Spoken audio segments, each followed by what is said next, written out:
Friends, स्वागत है आपका अपने द वॉरियर यूट्यूब चैनल पे।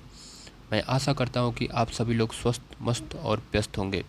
आइए हम लोग शुरू करते हैं प्रीएम्बल ऑफ द कॉन्स्टिट्यूशन, संविधान की प्रस्तावना।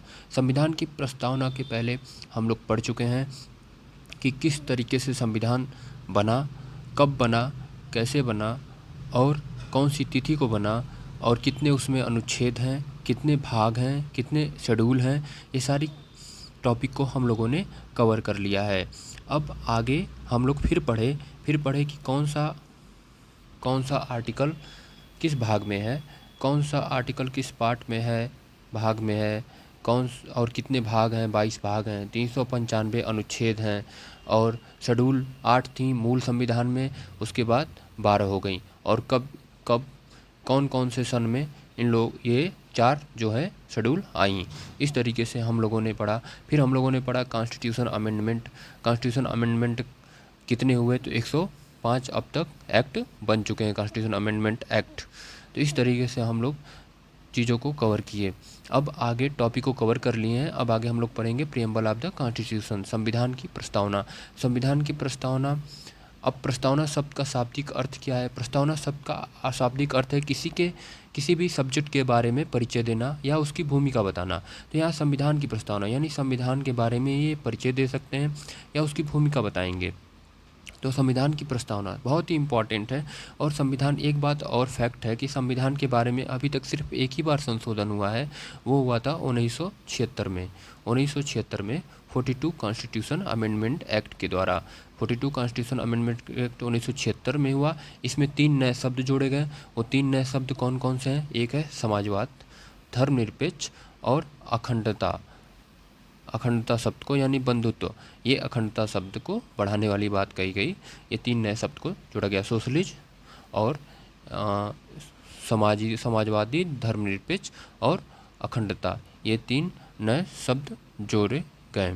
इस तरीके से हम लोग अब प्रस्तावना को पढ़ेंगे। प्रस्तावना में जो जो हाइलाइटर शब्द हैं, जैसे संपूर्ण प्रभुत्व हो गया, समाजवाद हो गया, धर्मनिरपेक्ष हो गया, लोकतांत्रिक गणराज्य हो गया, लोकतांत्रिक और गणराज्य हो गया, फिर सामाजिक, आर्थिक और राजनीतिक 3 प्रकार के न्याय हो गए। और फिर हमारा अभिव्यक्ति, धर्म, विश्वास, उपासना की स्वतंत्रता हो गई। यानी अभिव्यक्ति की स्वतंत्रता है, धर्म की स्वतंत्रता है, विश्वास की स्वतंत्रता है, उपासना की स्वतंत्रता है। ये 4 प्रकार के स्वतंत्रता हो गई। फिर अवसर की समता हो गई। समता 3 प्रकार की, राजनीतिक समता, नागरिकता समता और आर्थिक समता। इस तरीके से 3 प्रकार की समता हो गई। फिर बंधुत्व को बढ़ाने वाली बात की गई है, इंटीग्रिटी को बढ़ाने वाली बात करी गई है, और फिर ये कब हुआ? तो 26 नवंबर 1949 को आत्मार्पित किया गया। इस तरीके से हम लोग कुछ हाइलाइटर शब्द हैं जिनके बारे में हम लोग पढ़ेंगे। प्रस्तावना में 4 मूल तत्व हैं। उन 4 मूल तत्व ये हैं कि प्रस्तावना कहती क्या है। प्रस्तावना ये कहती है कि संविधान भारत के लोगों से की शक्ति अधिग्रहित करता है। संविधान भारत के लोगों से शक्ति अधिग्रहित करता है। भारत की प्रकृति कैसी है ये बताता है प्रस्तावना। संविधान के उद्देश्य क्या है प्रस्तावना ये बताती है। और संविधान लागू होने की तिथि ये बताती है प्रस्तावना। तो इस तरीके से हम लोग संविधान के प्रस्तावना के तत्वों को जाना। अब प्रस्तावना में जो प्रमुख शब्द हैं उनके बारे में जानते हैं। पहला शब्द हमारा क्या है? पहला शब्द है संपूर्ण प्रभुत्व यानी संप्रभुता। संप्रभु शब्द का आशय, भारत न तो किसी अन्य देश पर निर्भर है और न ही किसी अन्य देश का क्या है, डोमिनियन है। भारत किसी अन्य देश पर निर्भर भी नहीं है और न ही किसी अन्य देश का डोमिनियन है। इसके ऊपर कोई शक्ति भी नहीं है और यह अपना निर्णय स्वयं ले सकता है। यह हमारा संपूर्ण प्रभुत्व हो गया। अब समाजवादी शब्द का मतलब जानते हैं।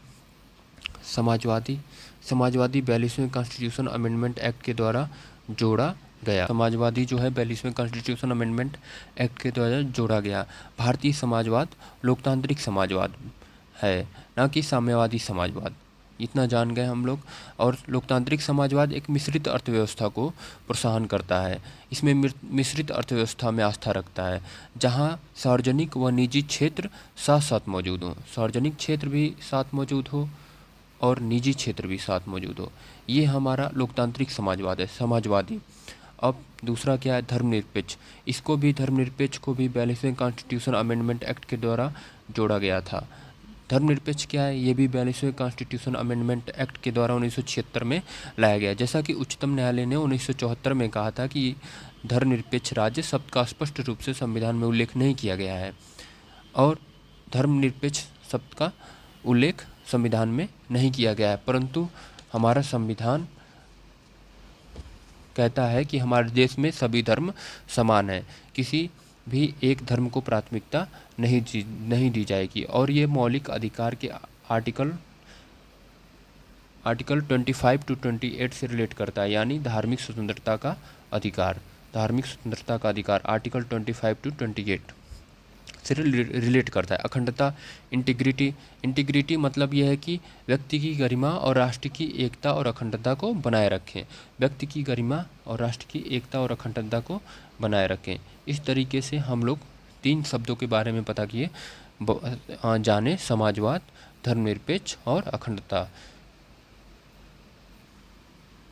इस तरीके से हम लोगों ने 3 शब्दों के बारे में जाना। पहला शब्द था समाजवादी, दूसरा शब्द था धर्मनिरपेक्ष और तीसरा शब्द था अखंडता। और 3 नए शब्द ये जोड़े गए 42वें कॉन्स्टिट्यूशन अमेंडमेंट एक्ट के द्वारा। अब आइए हम लोग आगे पढ़ते हैं। लोकतंत्र का मतलब यही होता है कि सर्वोच्च शक्ति जनता के हाथ में हो। संविधान की प्रस्तावना में एक लोकतांत्रिक राज्य की परिकल्पना की गई है।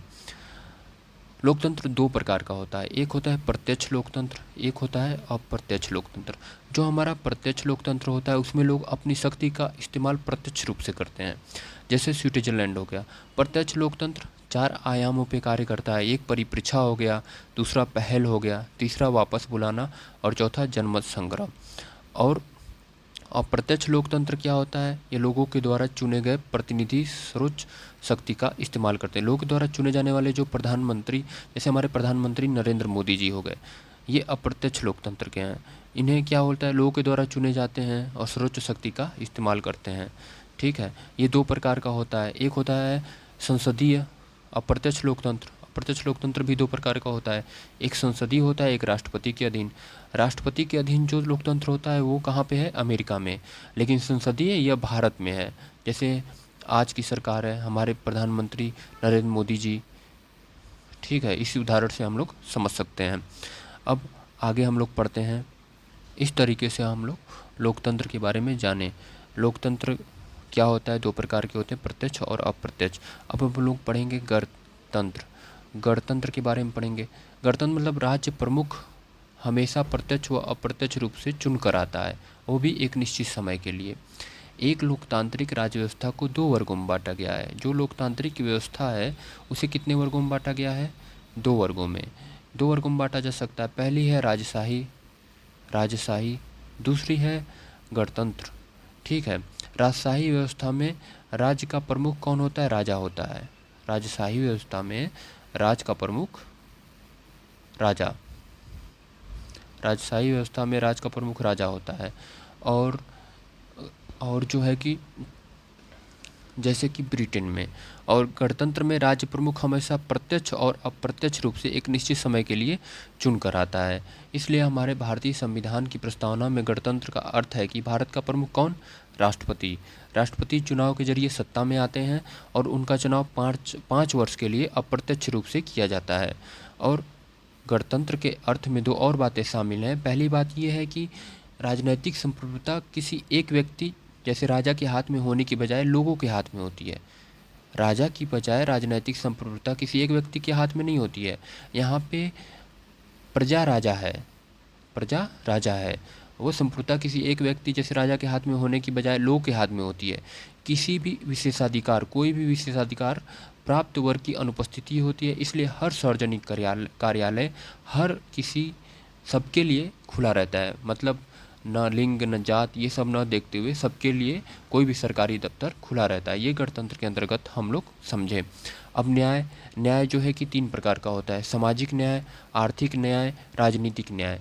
सामाजिक न्याय, आर्थिक न्याय, राजनीतिक न्याय, इन तीनों का मतलब हम लोग पढ़ेंगे। सामाजिक न्याय का अर्थ है कि हर व्यक्ति के साथ जाति, रंग, धर्म, लिंग के आधार पर बिना भेदभाव किए समान व्यवहार। इसका मतलब यह है कि समाज में किसी भी वर्ग विशेष के लिए विशेषाधिकारों की अनुपस्थिति नहीं होगी, उन्हें भी विशेषाधिकार मिलेंगे, चाहे वो एससी यानी शेड्यूल कास्ट, चाहे वो एसटी यानी अनुसूचित जनजाति, और चाहे वह अन्य पिछड़ा वर्ग यानी ओबीसी की क्यों न हो, और महिलाओं की स्थिति में सुधार। ये सामाजिक न्याय का मतलब हुआ। अब हम लोग पढ़ेंगे आर्थिक न्याय। आर्थिक न्याय का मतलब है कि आर्थिक कारणों के आधार पर किसी भी व्यक्ति से भेदभाव नहीं किया जाएगा।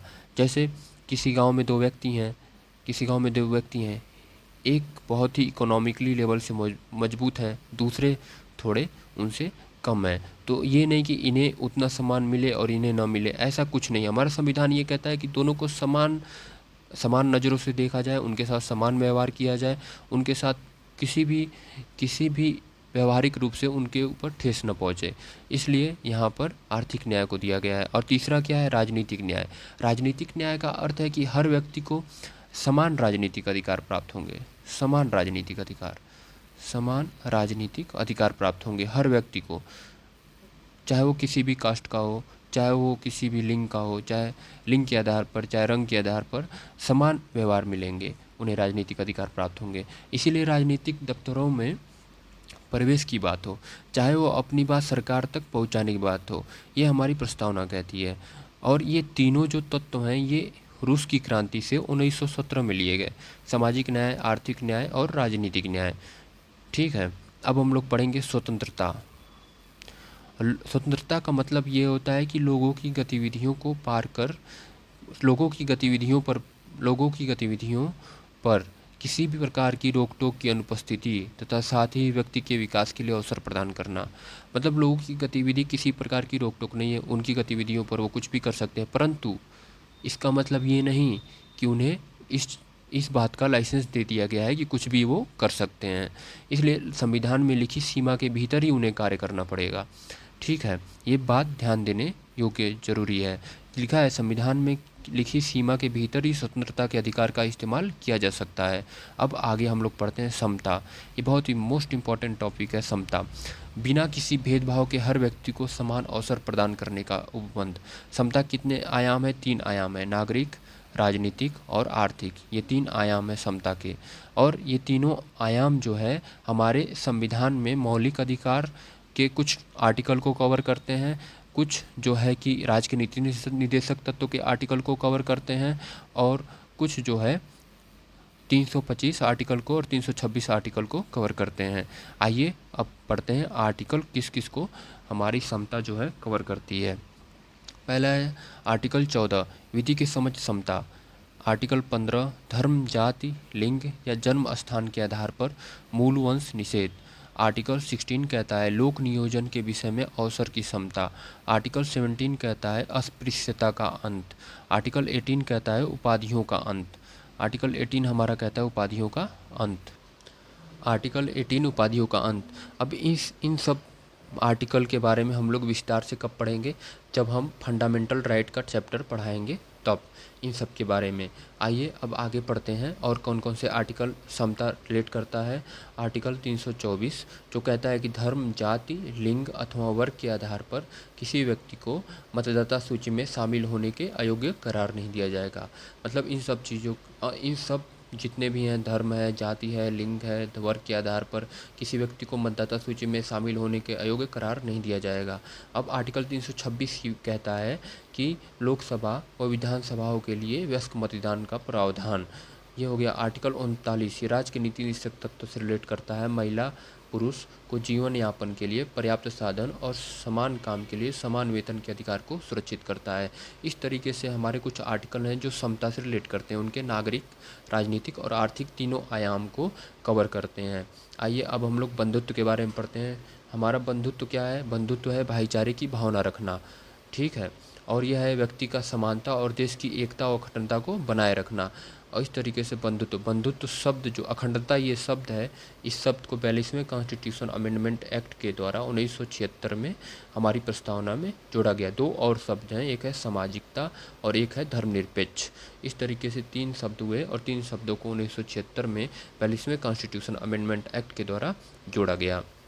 अब हम लोग ये जानने की कोशिश करते हैं कि कब ये कहा गया कि प्रस्तावना संविधान का भाग नहीं है और कब कहा गया प्रस्तावना संविधान का भाग है। इसमें सर्वोच्च न्यायालय ने कुछ बात कही। आइए कुछ बात देखते हैं। जैसे पहला बात ये कह रहा है कि बेड़ूबाड़ी संघ मामला, इसमें प्रस्तावना के बारे में कोई बात कही कि सुप्रीम कोर्ट ने ये कहा कि प्रस्तावना संविधान का भाग नहीं है, लेकिन केशवानंद भारतीवाद में उन्होंने उस चीज़ को पलट दिया और बोला कि प्रस्तावना संविधान का ही भाग है। और फिर LIC ऑफ इंडिया मामले 1995 में ये कहा गया, सुप्रीम कोर्ट ने कहा कि प्रस्तावना संविधान का आंतरिक हिस्सा है, अंतर आत्मा है संविधान की। इस तरीके से 3 वाद हुए जो प्रस्तावना से रिलेट किए गए। और ये 3 वाद कब हुए? पहला वाद हुआ 1960 में बेरुबाड़ी संघ मामला का, और दूसरा वाद हुआ केशवानंद भारती मामला 1973 में, और चौथा हुआ तीसरा हुआ LIC ऑफ इंडिया मामला 1995 में। इस तरीके से हम लोगों ने प्रस्तावना के बारे में काफ़ी टॉपिक को कवर किया। अब कुछ ऐसे स्टेटमेंट हैं जिनको जानना हमें बहुत ज़रूरी है। पहला स्टेटमेंट ये है कि किसने कहा कि प्रस्तावना संविधान का सबसे सम्मानित भाग है, यह संविधान की आत्मा है, यह संविधान की कुंजी है। तो ये किसने कहा था? ये किया था हमारे पंडित ठाकुरदास भार्गव जी ने। पंडित ठाकुरदास भार्गव जी ने कहा था कि प्रस्तावना संविधान की आत्मा है, संविधान की कुंजी है। ठाकुरदास भार्गव जी ने कहा था। अब दूसरा स्टेटमेंट ये है कि किसने कहा था कि प्रस्तावना को संविधान का कुंजी नोट है। प्रस्तावना जो है हमारे संविधान का क्या है? कुंजी नोट। संविधान को कुंजी नोट कहते हैं प्रस्तावना को। ये किसने कहा था? तो ये हमारे एक अंग्रेज थे, उन्होंने कहा था, राजनीति शास्त्र थे वो, सर अर्नेस्ट बारकर जी ने कहा था कि प्रस्तावना जो है संविधान का कुंजी नोट है। इस तरीके से एक और स्टेटमेंट है कि संविधान की प्रस्तावना हमारे दीर्घकालिक सपनों का विचार है। ये किसने कहा था? क्या लिखा था? संविधान की प्रस्तावना हमारे दीर्घकालिक सपनों का विचार है। ये कहा था अल्लादी कृष्ण स्वामी अय्यर जी ने। इस तरीके से हम लोग प्रस्तावना के बारे में बहुत ही टॉपिक को कवर किया। और अब आगे पढ़ते हैं, हम लोग आगे मिलेंगे और नेक्स्ट वीडियो में हम लोग मिलेंगे। आर्टिकल कराऊंगा, वो आर्टिकल रहेगा 1 to 51A तक। आर्टिकल रहेगा 1 to 51A तक, जिसमें क्या है विस्तार से हम लोग पढ़ा जाएगा नेक्स्ट वीडियो में। तब तक के लिए आप लोग मुस्कुराते रहिए, बने रहिए हमारे यूट्यूब चैनल द बैरियर पे। तब तक के लिए जय हिंद, जय भारत। चेहरे पे मुस्कान रखे रहिएगा। मिलते हैं नेक्स्ट वीडियो में। जय हिंद।